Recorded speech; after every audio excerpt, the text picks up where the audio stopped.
هذا مسعود، موتور من نوع دوكر سي 50. يلا هذا البيدونج الاول ديالو.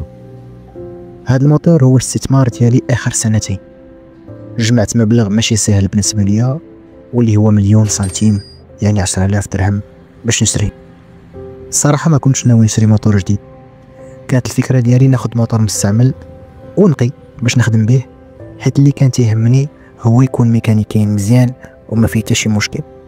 وكنت حاط ميزانيه ديال ما بين 6000 و 7000 درهم باش تبقى ليا شي بركه ندير بها التامين ديال 6 شهور، ونشري بها كاسك مزيان وكاع الاكسسوارات اللي غادي يخصوني للموتور، واللي الصراحه كاين منهم بزاف، بحال الغطاء ديال القدام اللي كيحمي الرجلين من البرد، وبحال البوشيطه اللي ممكن تخزن فيها حوايجك الصغار المهمين، والباش والجي بي اس والسيبورا ديال التليفون طبعا. ومن بعد نخلي شي بركه باش ندير ليسانس، حيت كنت عارف بلي الشهرين الاولين على الاقل ما غادي نكون كندخل به والو، حيت يلا غادي ندفع باش نخدم في تطبيقات توصيل الاكل والبضائع بحال غلوفو، ياسير واندرايف كولي.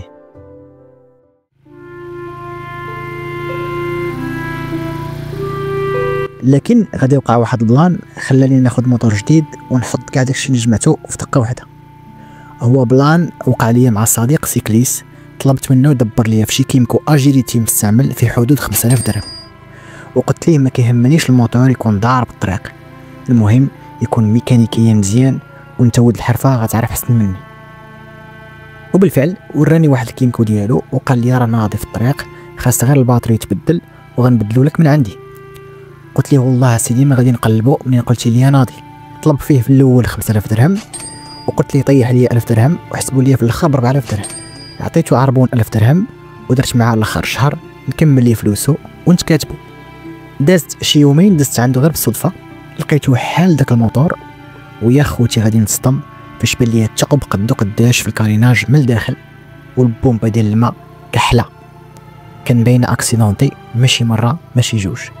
المهم درت راسي ما فاهم والو وقلت ليه كتبدل لي الباطري. قال لي داكشي اللي كندير، وغدا جي سيه. صحيح مبلغ 4000 درهم ماشي مبلغ كبير باش نشري موتور مستعمل في المغرب وخصوصا سكوتر، لكن على الاقل تكون الصراحه ولا يقول لي هذا ما خدامش لك تندبر لك في محسن. بما انه فايت ليا مدوز كيمكو وكان عاجبني بزاف، كنت مركز عليه غير هو بالضبط، وهذا الشيء اللي ما خلانيش نشوف باللي نوع اخر من الماطر اللي كيتسموا السيكلو موتور ارخص وموجودين في السوق مستعمل بكثره في المغرب. لكن المشكل هو انني عمرني ما سلكت موتور ديال الفيتاس وكنت متهرب منهم، لكن قلت ما فيها باس نسولو واش عنده شي سي 50 نقي. قال لي كاين عندي واحد راه ساهل في السوقان، غير يومين تعلم ليه. قلت لي شحال داير؟ قال لي نخلي لك ب 5000 درهم وهذا اخر ثمن. منين شفتو اول حاجه لاحظتها الصدى في الشاكمه، وتما درت سله بلا عنب ومشيت نقلب على خيارات اخرى في فيسبوك ماركت، وتفاجأت لكميه الماطر اللي نقيين وبثمن زوين. وهنا وصلت الخلاصه، واللي هي انني خاصني ناخذ العربون ديالي اللي عطيته في الاول 1000 درهم لهذا الصديق هذا السيكليس، صديق يا حسره.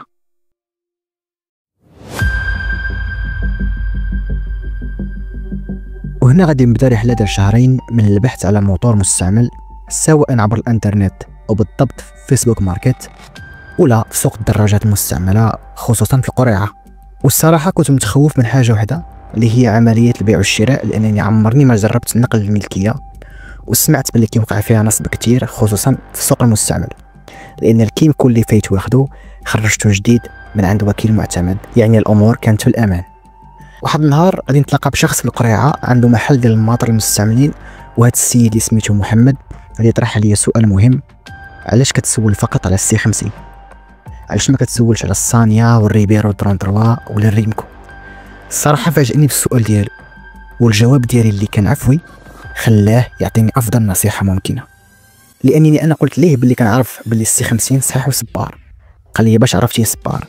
قلت ليه حيت كنعرف واحد الدري ولد مراكش رحاله مشى به من المغرب لافريقيا، ودابا راه وصل لكوت ديفوار، والموتور دوز معاه جميع الظروف وقدر يتحمل معاه الطين والماء والحراره، وهاز فيه بزاف ديال السكان ومعدات التخييم.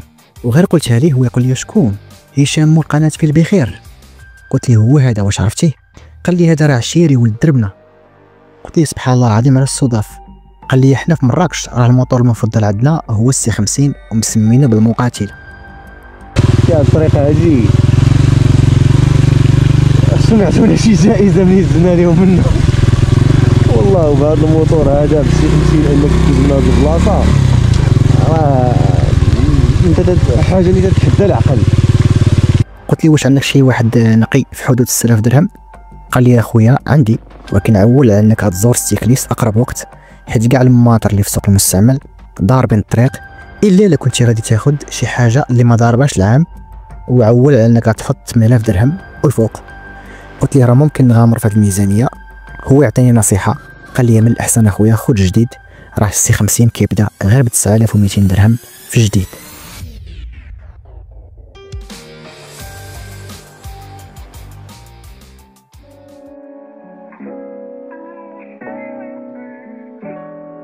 في اخر المطاف حرست الزليجه كيف تيقولوا، لكن اختاريت ارخص موتور جديد كيتباع في المغرب حاليا. ولا انا غلط؟ صحوا لي المعلومه. خديت دوكير سي 50 العادي، لكن لحسن حظي ان حتى هذه النسخه العاديه ولا كيخرجوا فيها الفرينات ديال الليد، حيت بصراحه ما كنتش حامل نسوق بفرينات رجل. الفرق بين النسخه العاديه ديال الفريدوات ونسخه فرينات الديسك شي 1500 درهم، وبصراحه ما كانش عندي ميزانيه فوق مليون سنتيم، حيت اللي كان عندي يلا تكافيت به مع المصاريف الاولى ديال الموتور 9200 درهم ديال الموتور جديد، زائد 150 درهم ديال لابيسي تكنيك وخليتهم هما يتكلفوا بها، زائد 420 درهم ديال التامين للشهر، زائد قفل اللي كان ضروري باش نسد الموتور بشي 120 درهم، والكارديان او العساس ب 70 درهم تكلفه الشهر بالحراسه. يعني بقات ليا شي 190 درهم فقط، اللي كان ممكن ناخذ بها كاسك اللي كيجيب الكوليس القدام بشي 170 درهم، لكن خليت هاد البركه في جيبي ندير بها ليسانس، والى يومنا هذا مازال خدام بكاسك عادي عطاوه ليا مع الموتور. يعني درت مغامره ماليه كبيره بالنسبه ليا وطحت في ضيق، لكن املي في الله سبحانه وتعالى، وهذا الموتور اللي سميته مسعود لعل وعسى يكون مبارك ومسعود عليا. وكان هذا هو اسهل جزء في الحكايه، حيت اللي جاي اصعب وكله تحديات. خرجت في الطريق وانا عارف غيخصني الصبر قبل من الفلوس والافكار، حيت انا بطبعي عمرني ما كنت صبار، ديما كنت كنزل يدي بسرعه. وربما على مولانا هاد المره نغير هاد الطبيعه اللي هي ضد النجاح، حيت ما تنيش النجاح كيجي بزربه، والحاجه اللي ما تعلمتهاش عمري اللي فات ممكن نتعلمها في هاد الطريق اللي جديده عليا. مسعود خديته باش نخدم به، والصراحه كاين افكار كثيره للخدمه بالموتور في المغرب، لكن اللي باين واضح هو العمل مع تطبيقات ديال توصيل الاكل والبضائع، يعني الليفرازون. وتزادت مؤخرا فرصه توصيل الناس عن طريق اندرايف، لكن هذه ما يمكنش لي حاليا نخدم فيها، وغنقول لكم من دابا شويه علاش. من بعد شهر عسل مع اي موتور جديد كانت مرحله الروداج فرصه باش نتعلم كيفاش نتعامل مع الفيتاس، وكيف قلت لكم ما كانش عندي تجربه من قبل، والصراحه النهار الاول كان صعيب حيت كان كيهرب بيا الموتور من فيتاس لفيتاس. لكن اللي كان محرج بزاف هو انه كان تيسكت بيا الموتور وسط ستوب، ومنين كيشعل الضوء الخضر كنلقى راسي حابس امه. وراكم عارفين اش كيوقع، الكلاكسون من جميع الاتجاهات، وكاين اللي كيتعصب وكيهز يديه، وكاين اللي بصراحه رجوله كيعرفك جديد في الحرفه ما كيدويش معاك. دوزت 300 كيلومتر الاولى بالموتور ودرت لي البيدونج الاول، وفي هذه المده دفعت في غلوفو ودرت طلب تسجيل في ياسر واندرايف. غلوفو طلبوا لي هاد الوثائق: الوجه الامامي والخلفي لبطاقه التعريف الوطنيه، صوره لتامين الدراجه، بطاقه المقاول الذاتي، وهنا فين كيبدا التعقيد حيت كتكون مضطر تسجل في برنامج المقاول الذاتي، وهذا الشيء اللي درت من خلال الموقع الرسمي ديالهم.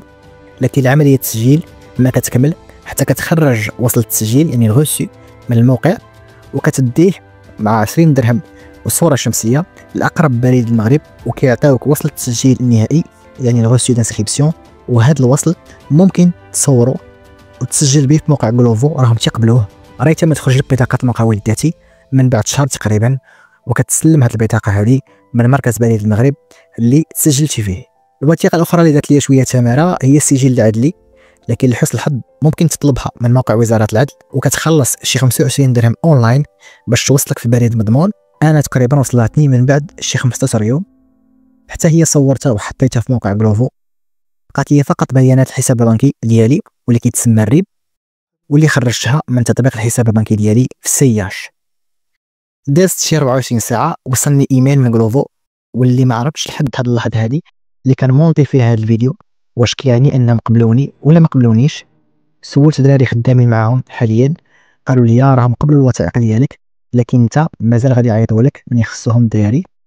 وكاين اللي قال لي عاود دفع نفس الوثائق بايميل مختلف، وهذا الشيء اللي درت، ورسلوا لي نفس الايميل، وانا دابا كنتسنى على مولانا يتصلوا بيا.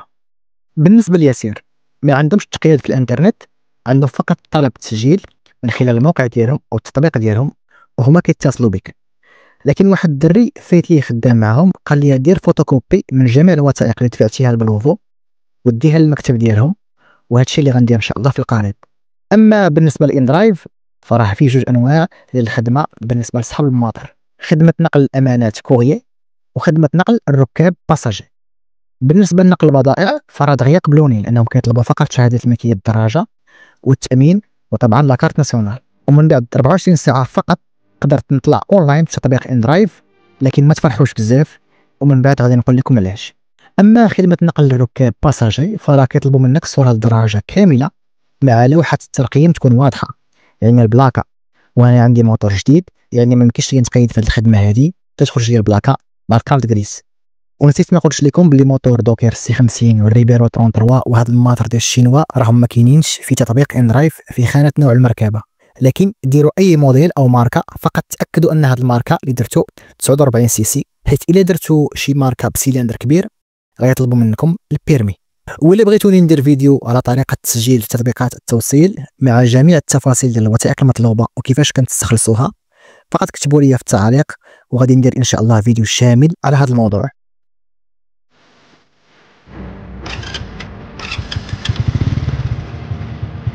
نبداو على بركه الله هاد الجوله الزواليه. المفروض هنا كنت يكون الخدمه بزاف، بديت باللي موجود وما كانش عندي الاختيار، بما ان اندرايف كورسي هما الوحيدين لحد الساعه اللي قبلوني. توكلت على الله وطلعت اونلاين. كان الحافز كبير في البدايه، وقلت صافي دابا غادي نجني ثمار الاستثمار اللي درت، لكن غادي نصطدم بواقع صعيب اللي هو ان الطلبات قلال بزاف، لان هذه الخدمه في اندرايف باقا جديده. زيد عليها التنافسيه الكبيره لان الناس سابقيني وانا عاد بديت. انا دابا اونلاين كما كتشوفوا، ولكن كان عندي مشكل، ما عنديش فين نحط التليفون ديالي. الحل اللي عندي هو انا نحطو بهذه الطريقه هذه. عارف بلي ريسكي شويه، ولكن اش غدير، التليفون ممكن يطيح في لحظه. ريت ما شاء الله جاب الله التيسير وناخذ فيه كره ديال التليفون. الفيديو الاول في القناه وصل للنهايه ديالو، وبما انك كملتي معايا حتى لهذه اللحظه من الفيديو فالاكيد انت مهتم تعرف بقيه القصه. فما تبخلش عليا بالاشتراك وتدعمني بلايك للفيديو باش نواصل التصوير والمونتاج، طبعا بوسائل المتواضعه، على امل ان شاء الله نطور مستوايا ونشري جو برو باش نصور بطريقه افضل واوضح. مع الاسف دازت تقريبا ساعه ما كاين حتى شي طلب. هناك الجديد، هناك الجديد، هناك طلب. في الاخير ندعوا معايا بالتوفيق، والله يسهل على كل واحد مقاتل وباغي يوصل.